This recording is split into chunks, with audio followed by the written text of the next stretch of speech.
Anda masih menyaksikan Taman Surga, tamannya orang-orang yang berilmu. Ya, langsung aja mungkin dijawab pertanyaannya Muksin nih, Pak Quraisy nih.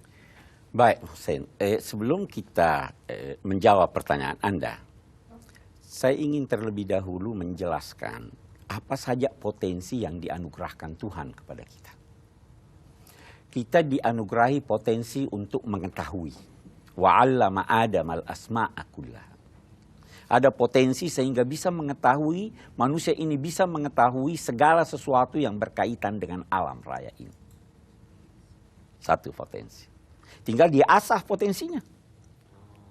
Semakin dia asah, semakin banyak dia tahu.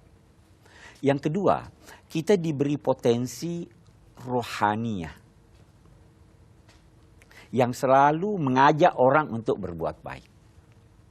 Kita diberi potensi nafsu.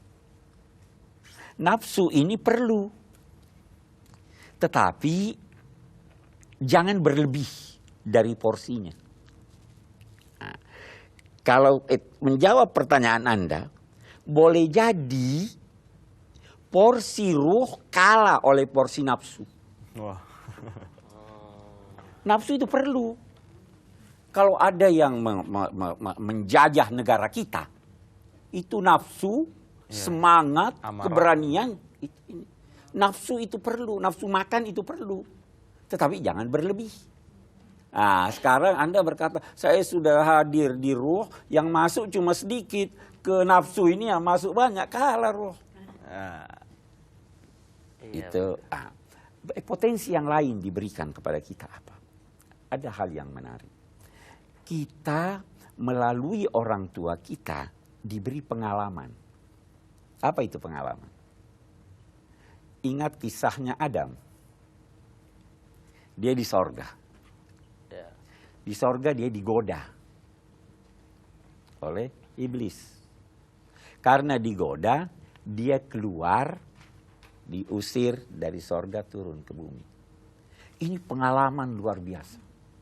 Hei manusia, kamu saya akan tugaskan di bumi menjadi khalifah. Tapi ingat, ada musuhmu.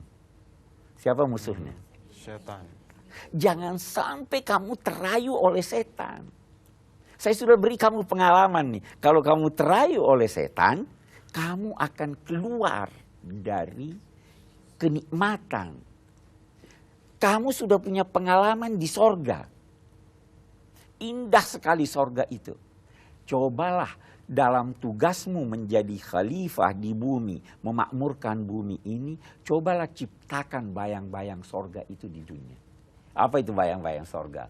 Damai, tidak ada dosa, ilmu ada, dan lain-lain. Itu pengalaman yang diberikan Tuhan kepada kita untuk menjadi bekal dalam mencapai tujuan hidup ini. Saya kira itu.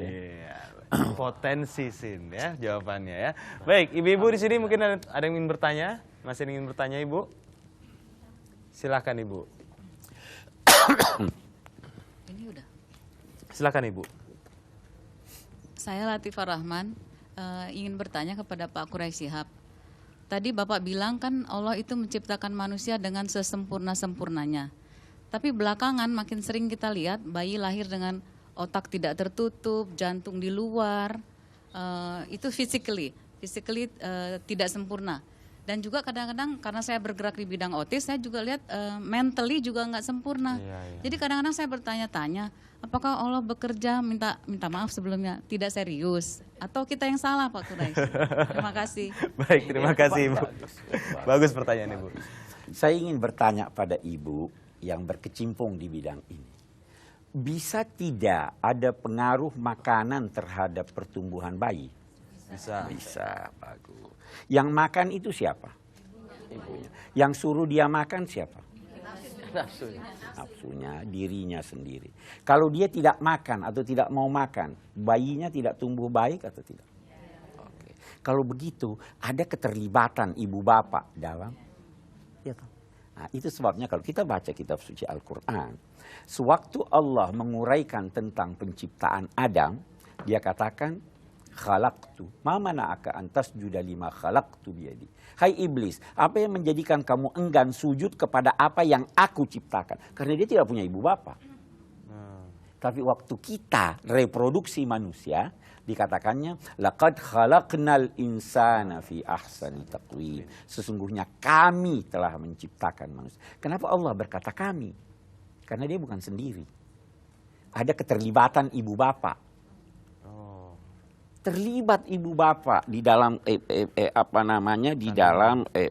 proses penciptaan ini. Kalau mentalnya bagus, kalau hubungannya bagus, anaknya akan lahir dalam mental yang baik.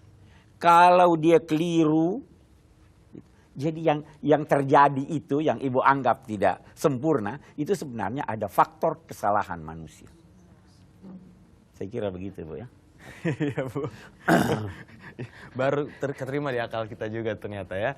Baik, mungkin bisa kita langsung simpulkan Pak Khurais tentang tema kita Iya, kali ini. kalau kita ingin simpulkan, yang pertama bahwa kita ini sebagai manusia tidak mampu mengetahui tentang diri kita, kecuali atas bantuan Allah Subhanahu wa Ta'ala. Yang kedua, salah satu penyebab ketidakmampuan kita memahami diri kita adalah karena kesibukan kita berkaitan dengan hal-hal yang tidak berkaitan langsung dengan upaya mengenal diri, tapi berkaitan langsung dengan hal-hal yang bersifat material.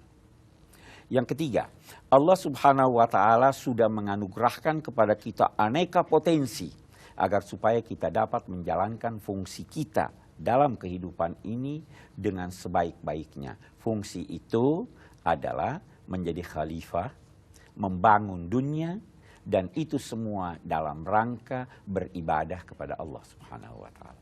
Saya kira itu kesimpulannya dapat. Iya, jelas sudah tentang tema kita untuk episode kali ini, manusia ya. Kita sudah mengupas dari asal muasal sehingga potensi yang dimiliki oleh manusia, hingga segudang pertanyaan yang hadir dari ibu-ibu dan juga dari Muhsin.